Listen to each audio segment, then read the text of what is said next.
When we think about members of the British monarchy, we think, of course, of them being of high morals, all of that sort of thing, exempt from things like bribery and corruption. Oh, yes, we do. But what's interesting is it does appear that it doesn't matter where you are or who you are, so many people are so interested in the secrets of the showbiz world. And it's fascinating, isn't it? Because we're all basically the same when you think about it. It doesn't matter whether it's the latest big blockbuster, the latest film, or record that everybody's talking about. Everybody equally is the same. And trust me, the royals are truly no different. As ever, let me explain. Hi, good morning. Nice to see you. Hope you're well. Beautiful red phone box next to me, looking a little bit dilapidated now, dare I say. Mentioned this before. It's a shame they don't keep, them up and look after them, because they are iconic brands, aren't they, of our beautiful United Kingdom, like the black cabs, if you can afford them.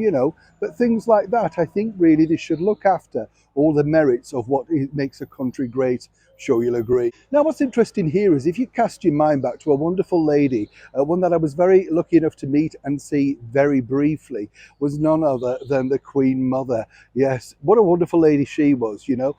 Sort of took the royal family through so many interesting decades, and in the latter part of her life really was like the elder stateswoman looking after us all, the United Kingdom's grandmother, as she was often called upon. And really just a lovely, lovely lady, very down to earth, really did enjoy the showbiz world. And it's interesting, when I was talking to a recent person who I'd interviewed many times before, they were telling me about how on the Queen Mother's 80th birthday gala event at the world famous London Palladium, even she wasn't about, well, just sort of pushing the envelope, as they say in today's world, trying to find out exactly a few showbiz secrets. Cast your mind back to 1980, because 1980 truly was a spectacular year in the world of show business. Thankfully, at that particular period, we still had many of the greats who were performing at this very special gala event for the Queen Mother, including the likes of Aretha Franklin, Lionel Blair, yes, the brilliant choreographer, Sammy Davis Jr., Sir Bruce Forsyth, so many people.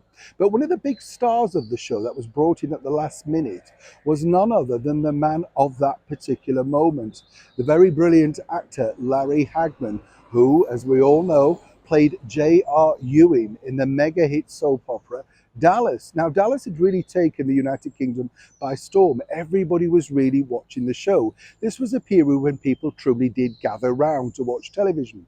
Now, according to a very good source, and as ever we have to say allegedly, now they told me this, that when the Queen Mother failed to get the information in that very brief meet and greet lineup, this is where the stars meet the royals after the show. The royals thank them and everybody's having a whale of a time, that type of thing. She asked Mr. Ackman if he could tell her, exactly who shot JR, and that she was very good at keeping secrets. After all, she dealt with the war, the Second World War, and Hitler. Even he apparently would not give in. But a couple of days later, he received an invitation for luncheon at Clarence House.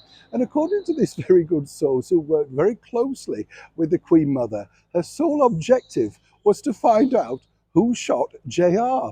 And she figured, of course, you see, that if she invited him along to the splendour of Clarence House, there he was, this internationally renowned actor, now in a mega hit soap over here in the United Kingdom, having luncheon with a member of the royal family. He was bound to spill the beans. You see, every week night when Dallas was on, the Queen Mother, along with many of her very close staff and friends, would gather round the television just after dinner to watch the very latest episode.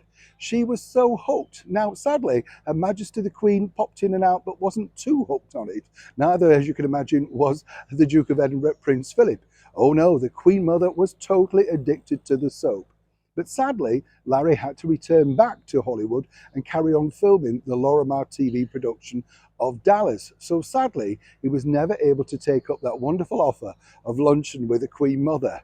But it does make you wonder, doesn't it? Even with all her brilliant charm and twinkling eyes, would she have been able to extract from Larry Hagman exactly who shot JR? Another royal scandal left hanging. Neil Sean in the very heart of London.